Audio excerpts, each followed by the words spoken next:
دم لیا تھا نہ قیامت نے ہنوز، دم لیا تھا نہ قیامت نے ہنوز،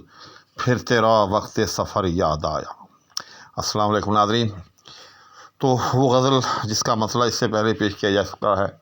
کہ پھر مجھے زیزہ تر یاد آیا، دل جگر تشنہ فر یاد آیا، اس کا اگلا شعر لے کر آپ کی خدمت میں حاضر ہوں اور بلا تاخیر اس کی شرح کی طرف بڑھتا ہوں۔ یہ بہت خوبصورت شعر ہے اور یہ ایک طرح سے ضرب المثل شعر ہے۔ جو بھی غالبیات کے ساتھ تعلق رکھتے ہیں ان کو یہ شعر بالعموم ازبر ہوتا ہے۔ اس میں کیا شک ہے کہ یار کی جدائی کا جو لمحہ ہوتا ہے وہ بہت ہی تکلیف دہ اور بہت ہی گراں بار لمحہ ہوتا ہے، اور یہی وجہ ہے کہ مختلف شعراء نے اس لمحے کو مختلف تعبیرات کے ساتھ جو ہے اشعار میں نظم کیا ہے۔ لیکن غالب نے اس لمحے کو جس خوبصورتی کے ساتھ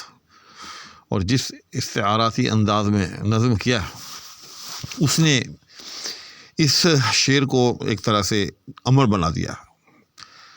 چنانچہ ہم اس شعر کی جو لفظی تشریح ہے اس سے پہلے ایک عمومی تشریح پر نظر ڈالنا چاہیں گے کہ مرزا غالب کا محبوب ہے، معشوق ہے، اور وقت وداع آ گیا ہے، جدائی کا وقت آ گیا ہے۔ چنانچہ پھر وہ دیکھتے ہی دیکھتے مرزا غالب کے سامنے سامان سفر اٹھا کر روانہ ہو جاتا ہے، رخصت ہو جاتا ہے، جدا ہو جاتا ہے، اور غالب کے دل پر جو گزرتی ہے وہ پھر غالب ہی جانتا ہے۔ لیکن مسئلہ ایک اور پیدا ہو گیا کہ چلیں یار جدا ہوا، یار کی تکلیف دل پہ گزری، تو یہاں تک تو بات جو تھی وہ ٹھیک تھی، ایک طرح سے قابل برداشت کہہ رہے ہیں آپ اس کو۔ لیکن یہ کیا کہ غالب کا تو وہ لمحہ پیچھا نہیں چھوڑ رہا، غالب کے تو وہ لمحہ جو ہے وہ سمجھے کہ دل کے ساتھ چمٹ کر رہ گیا ہے۔ چنانچہ جدائی کے لمحات کا جو بار بار کا تصور ہے، بار بار کا جو یاد آنا ہے، غالب نے اسی کیفیت کو جو ہے اس شعر میں نظم کیا۔ تو اب ذرا شعر کی طرف آئیں، اس کی تفہیم کو دیکھیں کہ دم لیا تھا نہ قیامت نے ہنوز، پھر تیرا وقت سفر یاد آیا۔ یہاں دو لفظ یوں سمجھے کہ ایک دوسرے کے بالکل مترادف ہیں، جس طرح سے وہ کہتے ہیں نا کہ دو برابر دو ہیں، ٹھیک؟ تو یہاں دو لفظ جو ہیں وہ بالکل ایک دوسرے کے برابر ہیں، اور وہ دو لفظ کون کون سے ہیں؟ پہلے مصرعے میں قیامت اور دوسرے مصرعے میں وقت سفر۔ اب آپ پر یہ شعر کھل چکا ہوگا، یعنی پہلے مصرعے میں جس چیز کو غالب نے قیامت کہا وہ دراصل جو ہے وہ دوسرے مصرعے میں اس کی وضاحت خود آ گئی کہ وہ وقت سفر ہے، یعنی یار کا وقت سفر۔ یعنی یار جب غالب کے ہاں سے چلا ہے، اس نے غالب کے ہاں سے وقت سفر اختیار کیا ہے، یعنی وہ لمحہ کہ جب یار جدا ہوا ہے وہ لمحہ غالب کے لیے قیامت جو ہے وہ ایک طرح سے تھا، بلکہ عین قیامت تھا۔ تھوڑی دیر کے لیے آپ یوں سمجھ لیں، چونکہ غالب نے اس میں مطلق قیامت کا ذکر کیا ہے۔ اب چلا گیا غالب کا محبوب، تو غالب کو بار بار بار بار وہ جو وقت سفر، یعنی وہ جو جدائی کا لمحہ جو تھا وہ یاد آ رہا۔ چنانچہ غالب نے اسی جدائی کے لمحے کو اب جدائی کا لمحہ کہنا چھوڑ دیا ہے، اس کو غالب نے قیامت ہی کہنا شروع کر دیا، کیونکہ غالب کے لیے وہ لمحہ جو تھا وہ قیامت تھا۔ تو اب ذرا وہ جدائی کا لمحہ یا وقت سفر، اس کے لیے لفظ قیامت جو ہے وہ سمجھے اور استعمال کریں، اور اس کو پہلے مصرعے میں ایک نظر ڈالیں کہ دم لیا تھا نا قیامت نے ہنوز، ہنوز ابھی تک، کہ ابھی تک اس قیامت نے دم نہیں لیا تھا، یعنی ابھی تک وہ جو جدائی کا جو لمحہ جو تھا وہ میرے ذہن سے، میرے دل سے، میرے دماغ سے محو نہ ہوا تھا، وہ بھولا نہ تھا۔ دم لیا تھا نہ قیامت نے ہنوز، دم لینا کا مطلب یہ ہے کہ تھوڑا سا وقفہ ڈالنا، تھوڑا رکنا، موقوف ہونا۔ قیامت یعنی وہ جو جدائی کا لمحہ ہے، وہ جو وقت سفر ہے، جس کو میں نے کہا کہ پہلے مصرعے میں جس کو قیامت کہا، دوسرے مصرعے میں اسی کا بدل جو ہے وہ وقت سفر ہے۔ یہ دونوں بالکل ایک دوسرے کے مترادف استعمال ہوئے۔ تو غالب کہتا ہے کہ ابھی تیری جدائی کا وہ جو ایک لمحہ جو تھا وہ میرے ذہن سے یعنی وہ قیامت جو تھی ابھی میرے ذہن سے محو نہیں ہوئی تھی، ابھی وہ مجھے نہیں بھولی تھی، پھر تیرا وقت سفر یاد آیا۔ یہاں بھی میں دوبارہ وضاحت کروں گا پہلے شعر کی طرح کہ پھر جو ہے ہمیشہ دو معنی میں استعمال ہوتا ہے۔ ایک تو ترتیب کے لیے، یعنی جیسے 1 2 3، 1 کے بعد 2، 2 کے بعد 3، 3 کے بعد 4، تو اور جبکہ دوسرا معنی جو ہے پھر کا وہ مکرر، یعنی دوبارہ، ریپیٹ، تو یہاں ریپیٹیشن کے معنی میں ہے، یہاں وہ ترتیب کے معنی میں نہیں ہے پھر کا لفظ، یہاں ریپیٹیشن کے معنی میں ہے، یعنی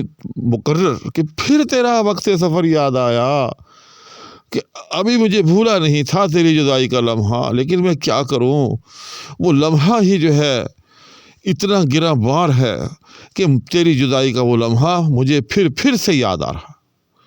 اب ذرا ایک مرتبہ پھر شعر کو دیکھ لیں کہ دم لیا تھا نہ قیامت نے ہنوز، کہ ابھی تیری جدائی کا وہ لمحہ جس کو غالب نے قیامت سے تعبیر کیا ہے، ابھی مجھے پوری طرح بھولا نہیں تھا، یعنی ابھی تیری جدائی میں بھولا نہیں تھا، وہ لمحہ خاص جب تو مجھ سے جدا ہوا تھا ابھی میں بھولا نہیں تھا، پھر تیرا وقت سفر یاد آیا، میں کیا کروں کہ پھر وہ جدائی کا لمحہ جو ہے مجھے یاد آ گیا ہے، پھر تیرا جو ہے جدا ہونا مجھے جو ہے وہ یاد آ رہا ہے۔ یعنی غالب کو وہ لمحہ جب اس کا محبوب اس سے جدا ہوا، بھلائے بھول نہیں رہا، وہ غالب کو مسلسل جو ہے وہ پریشان کر رہا ہے، اور غالب اس کے ہاتھوں مسلسل پریشان ہے۔ اب امید ہے کہ آپ کو یہ شعر سمجھ میں آ گیا ہوگا۔ اس کے بعد اگلا شعر ہے سادگی ہائے تمنا، یعنی پھر وہ نئے رنگ نظر یاد آیا۔ بہت خوبصورت شعر ہے، اور اس میں غالب نے الفاظ کو موتیوں کی طرح یوں سمجھے کہ پہلے منتخب کیا، ان کو تراشا، اور پھر ان موتیوں کو اپنے شعر میں جڑ دیا۔ تو سادگی ہائے تمنا، اس سے پہلے آپ ایک لفظ سپوز کر لیجئے، یعنی دیکھیے، یعنی میری تمنا کی سادگی ملاحظہ فرمائیں، سادگی ہائے تمنا، میری تمنا کی سادگی، ذرا دیکھیے تو صحیح کہ میری تمنا کتنی سادی ہے، کتنی بھولی بھالی ہے، اس کو نتائج کا اور عواقب کا پتہ ہی نہیں ہے۔ یعنی اب غالب نے یہ یعنی کا لفظ کہہ کر خود جو ہے ایک طرح سے اس کی وضاحت کر دی کہ یہ جو میں نے کہا کہ سادگی ہائے تمنا، کہ میری تمنا کی سادگی تو دیکھیں، تو اس سے غالب کو خود احساس ہوا کہ یہ ایک ادھوری بات ہے، کسی کو کیا خبر کہ میں کس تمنا کی بات کر رہا ہوں، اور اس تمنا کے اندر سادگی کے پہلو جو ہیں وہ کیا ہیں۔ تو غالب نے خود جو ہے پھر اس ابہام کی جو ہے یا اس اجمال کی جو ہے توضیح جو ہے خود فرمائی، یعنی کا لفظ کہہ کر کہ وہ سادگی ہے تمنا کیا ہے، پھر وہ نئے رنگ نظر یاد آیا۔ یہاں پھر جو ہے پھر اسی تکرار کے معنی میں ہے، ریپیٹیشن کے معنی ہے، کہ پھر وہ نئے رنگ نظر، کہ وہ میری نظر کا جو نئے رنگ ہے، یعنی میری نظر کے واسطے مجسمہ جمال ہے، مجسمہ عجائبات ہے، کنایہ ہے محبوب سے، معشوق سے، کہ جس کو دیکھ کر انسان کی نظر جو ہے وہ غرق حیرت، یا یوں سمجھے کہ حیرت میں غرق ہو جاتی ہے۔ غالب کہتا ہے کہ میری تمنا کی سادگی تو دیکھیں احباب، ذرا احباب میری تمنا کی سادگی ملاحظہ فرمائیں، کہ پھر وہ نئے رنگ نظر یاد آیا، کہ مجھے وہ پھر جو ہے وہ نئے رنگ نظر میرے محبوب یاد آ رہا ہے۔ اب شعر کا مکمل مفہوم جاننے کے لیے آپ پہلے مصرعے کو ملا کر پڑھیں، سادگی ہائے تمنا، کہ میری تمنا کی سادگی، کہ حالانکہ معلوم ہے میری تمنا کو کہ اس کے نتیجے میں مجھے کتنی مصیبتوں کا، کتنی یہ سمجھے کہ مسائل کا سامنا کرنا پڑے گا، کیونکہ ظاہر ہے عشق جو ہوتا ہے وہ تو نام ہی مختلف قسم کی مصیبتوں اور مسائل کا ہے، وہ تو ایک ایسے سنگلاخ کے عبور کرنے کا نام ہے کہ جس کی کوئی مثال نہیں دی جا سکتی۔ کسی شاعر نے جس کو آگ کے دریا سے تعبیر کیا ہے، کسی شاعر نے اس کو کس چیز سے تعبیر کیا ہے۔ تو غالب کہتا ہے کہ میری تمنا کتنی سادہ ہے، کہ اس کو معلوم بھی ہے کہ یہ ایک ایسا راستہ ہے جو انتہائی پرخار راستہ ہے، جو مختلف مصیبتوں سے، مختلف آزمائشوں سے بھرپور راستہ ہے، لیکن میری تمنا کی سادگی ملاحظہ فرمائیں کہ پھر جو ہے اسی کے گرد گھوم رہی ہے، پھر اسی کی آرزو کر رہی ہے، یعنی اس کو عواقب اور نتائج کی کوئی پرواہ ہی نہیں ہے۔ اور ظاہر ہے اس سے بڑھ کر کوئی آدمی یا کوئی چیز یا کوئی بھی اینٹیٹی کیا سادہ ہو سکتی ہے کہ اس کی موت اس کے سامنے کھڑی ہو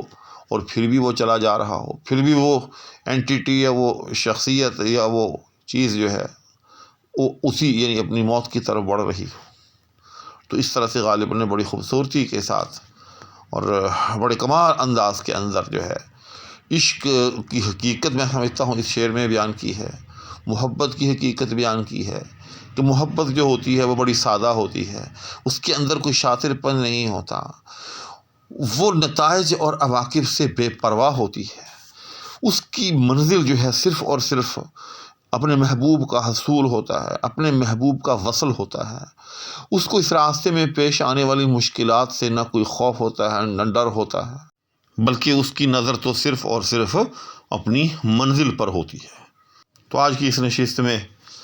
2 شعر ہو گئے، تو انشاءاللہ العزیز اگلی نشست میں باقی ماندہ اشعار کے ساتھ آپ کی خدمت میں پھر حاضری دی جائے گی۔ اس وقت تک کے لیے اجازت چاہوں گا، اپنا بہت سا خیال رکھیے گا۔ اللہ حافظ۔